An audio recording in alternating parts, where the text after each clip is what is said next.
Well, hello again to another Spurgo's Thought for Your Day. And today we're going to look at Psalm chapter 2. And my thought really for us to consider this morning is who really is going to be Lord of our lives today? Just a small little thought. Charles Spurgeon called Psalm chapter 2 the Psalm of the Messiah, the Prince. And there's some hard statements in this chapter, particularly if you are influenced by 21st century social sensibilities. However, there is also great truth contained in this chapter that, while it may be uncomfortable to read, nevertheless remains true. Jesus said in John 8:32 that you will know the truth and truth will set you free. The psalm is written in 4 parts. And the first part is between verse 1 and verse 3. It describes a world that's in rebellion to God. It says, "Why are the nations so angry?" Verse 1. "Why do they waste their time with futile plans? For the rulers of the earth prepare for battle, and the rulers plot together against the Lord and against his anointed one. So let us break their chains," they cry, "and free ourselves from slavery to God." And so it's a world that is in active opposition to the Lord, is actively resisting, indeed conspiring against God's reign and rule and conspiring against his anointed son. That's the picture that the psalmist is creating. And then it leads us into the second part, which is between verse 4 and verse 6. We read here God's response. And we see that God mocks their attempts, basically, as if they could possibly think that they could outthink the Creator. And so in verse 4 it reads this, but the one who rules in heaven laughs, and the Lord scoffs at them. For then in anger he rebukes them, terrifying them with his fierce fury. For the Lord declares that I have placed my chosen king on the throne in Jerusalem and on my holy mountain. So God's response is not fearful. He's unfazed by the response of the leaders of the world. And indeed, he derides their foolishness for thinking that they could outwit him.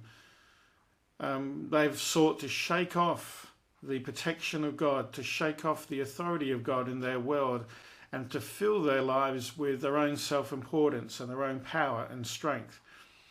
And yet we see that it accomplishes nothing. The Living Bible version actually translates it as, "How strange that men should try to outwit God." Well, it's not a new story, is it? Because since Adam and Eve, humanity has constantly been resisting. We all do in our lives, many days, many times. We hide from God, we resist God when he speaks to us. And, it's a story of humanity that we try to replace the sovereignty of God in our lives with something or someone else.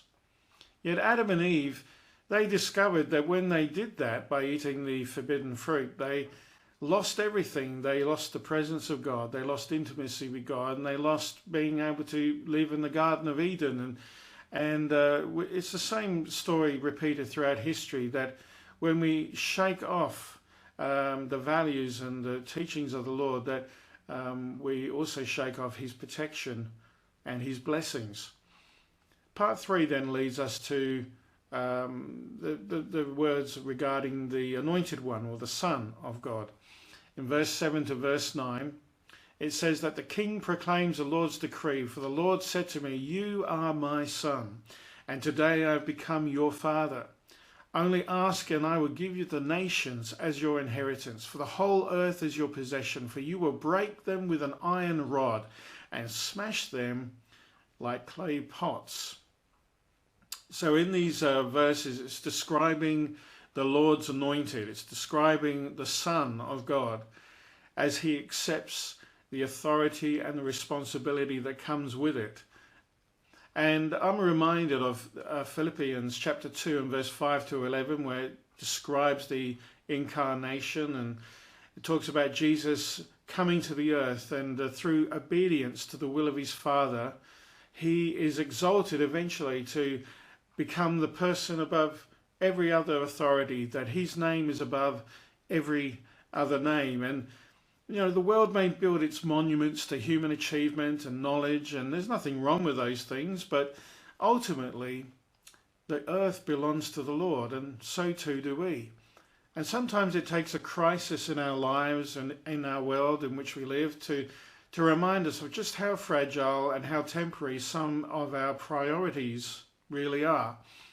The Bible is clear that we are all accountable to God, who is just and true in all his ways, and yet we also know that the promise of God and the love of the Father and the Son and the Holy Spirit towards us are eternal and everlasting. It's in coming under the covering of Christ that we actually find safety and refuge. We find his grace. And I would much rather live under his grace.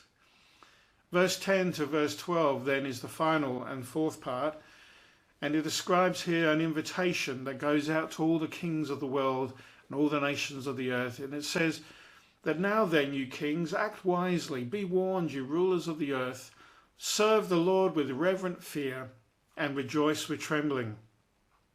Submit to God's royal Son, or he will become angry and you'll be destroyed in the midst of all your activities, for his anger flares up in an instant. But what joy for all who take refuge in him. Despite their plots, God is still offering his enemies the hand of mercy. And if we would but submit our will to Christ in our own lives, we will find that the hand of mercy is extended to us. It's as we surrender to the Lord that we find salvation. And it's in the act of surrendering that we really truly find victory and strength and empowerment. And we find the joy and the fulfillment that we seek in so many other avenues in life. Jesus said in Matthew 11 verse 29, "Take my yoke upon you and learn from me, for I am gentle and humble in heart, and you will find rest for your souls." For verse 30, "My yoke is easy and my burden is light." God's not wanting to oppress us. He's not wanting to dominate us. He's not wanting to just drive us into the ground like some dictator. But it's actually in the act of submission and in the act of obedience to our Father in heaven that we find liberty and true freedom and love and mercy and grace and hope. Matthew 16:25 says that for whoever will save his life shall lose it, and whosoever will lose his life for my sake shall find it. In other words, it's as we surrender, as we lay down our lives, just as Jesus laid down his life for us, it's in the act of laying down our lives before the Lord that we truly find our lives. So the thought for us today is, who will be Lord in our decisions? Who's going to be the Lord in our lives today? I know this is not easy, but it's when we can pray the prayer that Jesus himself prayed in Gethsemane, the night that he was betrayed, when he said, "Not my will be done, but yours." It's in that act that we find all our hopes and dreams and all our plans and ideas and all our fears and worries are put to rest in the hands of God. Not my will, but yours be done. And it's in the act of letting go and trusting the Lord that we truly find the answers and the joy in life that we all seek. It's then that we discover the wonderful depth of God's love, mercy and grace. My mother used to say to me that joy stood for Jesus over you. So may Jesus be over your life today, and may your joy be full. Thank you for listening.